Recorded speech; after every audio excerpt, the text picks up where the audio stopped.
Hi అండి, welcome back to our channel. ఇలా చూసారా అండి, చికెన్ పెప్పర్ ఫ్రై చాలా టేస్టీగా ఎలా తయారు చేసుకోవాలో చూసేద్దామా అండి. ఒక బాండిల్ పెట్టేసి చికెన్ బాగా క్లీన్ చేసుకొని అందులో వేసేసి కొంచెం ఉప్పు కొంచెం పసుపు వేసి బాగా కలుపుకోవాలండి. నీళ్ళన్నీ ఇలా ఊరుతాయండి, అవన్నీ మిరిపోయినంత వరకు బాగా కలుపుకొని ఇలా చేస్తే నీసు వాసన రాదండి.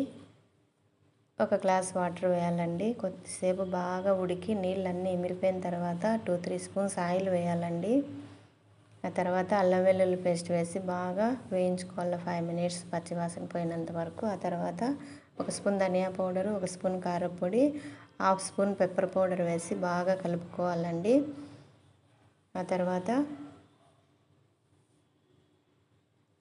చూడండి, 1 స్పూను చికెన్ పౌడర్ వేసేసి కొత్తిమీర వేసి బాగా కలుపుకొని సర్వ్ చేసుకోవడమే. చాలా టేస్టీగా ఉంటుందండి. ట్రై చేయండి. నచ్చినట్లయితే సబ్స్క్రైబ్ చేసుకోండి.